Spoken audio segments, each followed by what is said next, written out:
Hello guys मो सीमा आपण मानक स्वागत करुच्ची मो नुआ यूट्यूब चैनल ओडिया बहु सीमा लाइफस्टाइल को। फ्रेंड्स आज मु आपण मानक गोटे ओडिया ऑथेंटिक चिंगुड़ी रेसिपी देखैबी जार ना होची चिंगुड़ी मलाई करी। आपण माने समस्त चिंगुड़ी विभिन्न प्रकार डिफरेंट रेसिपी बनेकी खाउथिबे। आउ एटा होची गोटे नुआ रेसिपी आपण माने घरे जो सब मसला अच्छी एवं से किसी नुआ इनग्रेडिएंट्स मिसेकी आम ये तरकारी बनैबा। चलतु स्टार्ट करवा।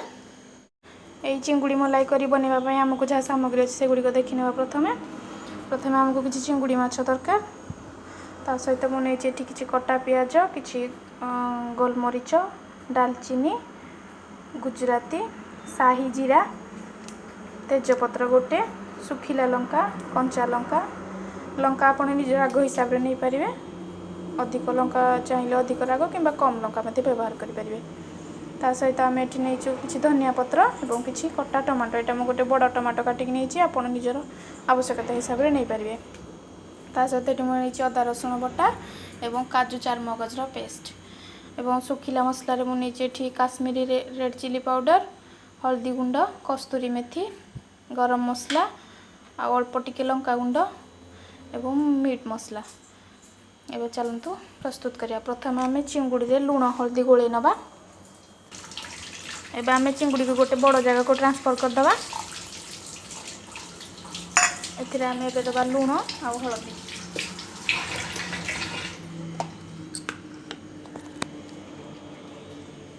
अल्प टिके लुण आ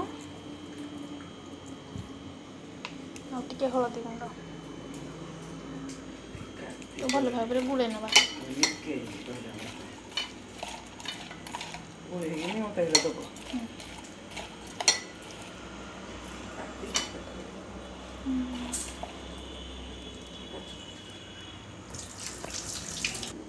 एठी मु गैस लगे कड़ाई गरम कर नहीं एठी हमें किसी सोरिष तेल पकई नवा। देखंतु बहुत ही कम तेल रे रेसिपीटी बनिबो।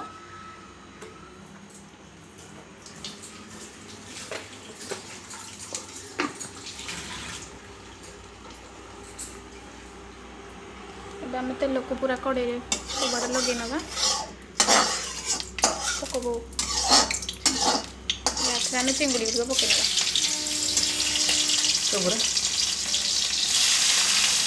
आमको चिंगुड़ी को पूरा भाजबार ना हल्का टिके लाल हुआ पर्यंत भाजवा।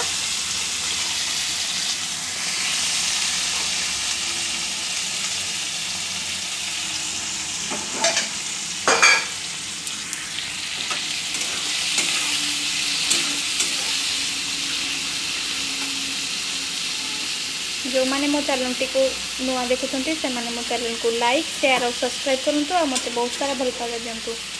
एमती नुआ नुआ वीडियो देखापी मो चैनल को सब फॉलो कर था।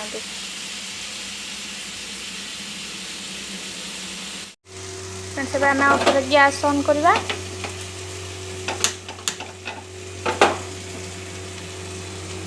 एपटे देखो आम भाकुर माछ भजा बसी। एथिरे मु केवल लुण हल्दी आ सोरिष बटा दिखाई जीरा सोरिष बटा। एबे आम यही कड़े ही आउ टिके तेल पकेगा।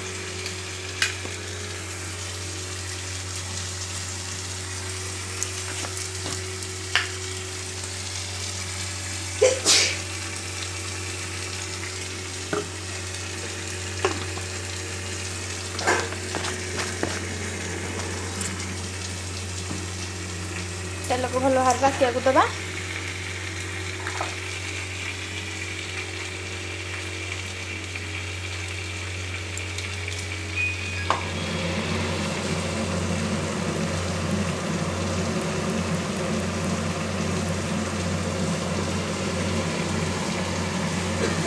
तेल आम ताती जाइए। आम एम सब गरम मसला पकेबा और तेजपत्र पकेबा।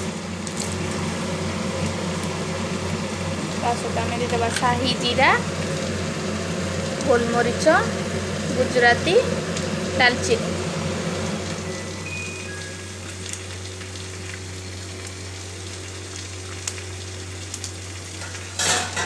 सहित आमर कंचा लंका और सुखिला लंका को पकई नवा।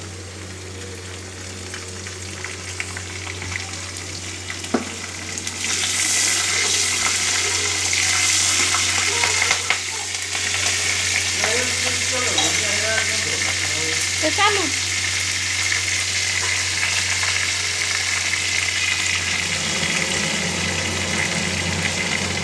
आम पियाज पकेबा।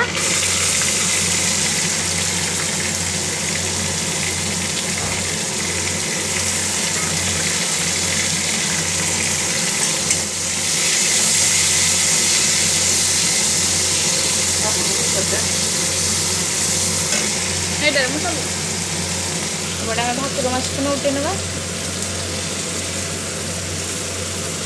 हूँ बंध भाकुर माछ।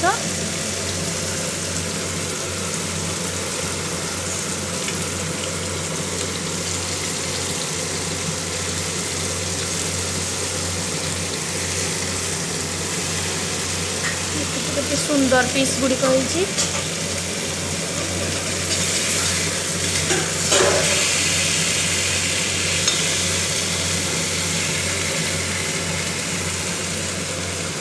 देखंतु फ्रेंड्स एबे हमरो भाकुर माछ भजा हो जाइछि। आमे आपे काढी नबा।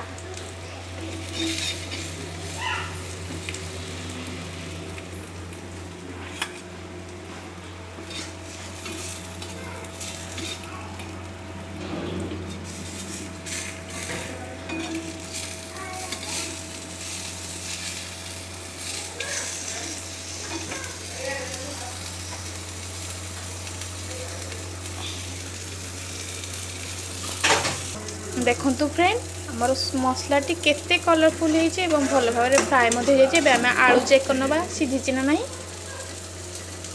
हमरा आलू मध्ये सिझि गलानी। एबे आमे एथिरे हमर मेन इंग्रेडिएंट्स जहा होछि काजू चारमगजर पेस्ट आमे ताको इधरे पकेनबा। एठी मो 5टी काजू एवं किछि चारमगज नेछि।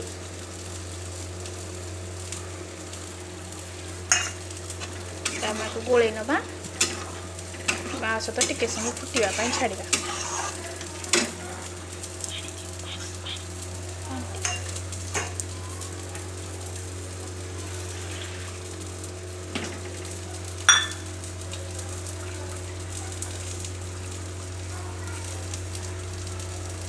आपन देखि पारथिबे तरकारी केते कलरफुल होइछे और टेस्टी देखा जाउछि। प्लीज मो चैनल को लाइक शेयर सब्सक्राइब करंतु एवं आपण मान को भितर रेसिपी को देखि किए सब बनई मन निश्चित भाव कमेंट रे जणै देखैबे। आपण मान को रेसिपी केमति लागले मते निश्चित भाव कमेंट रे जणैया को जम्मा भी भूलिबेनी। देखो तबे तरकारी केते कलरफुल हो जाइछि। एबे हम आको टिके समय फुटिया को छाड़िबा।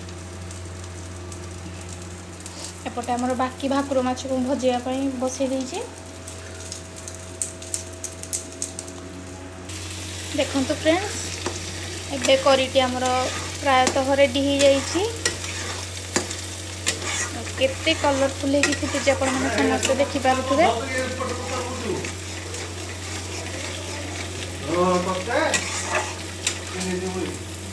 एबे आमे एथिरा हमर चिंगुड़ी भजा चिंगुड़ी को पकई नबा। गैस टी सिम कर दबा।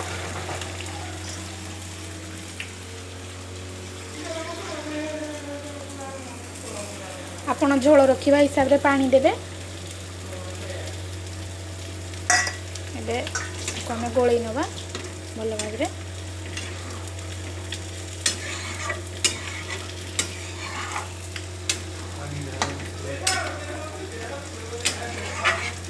एको टिके समय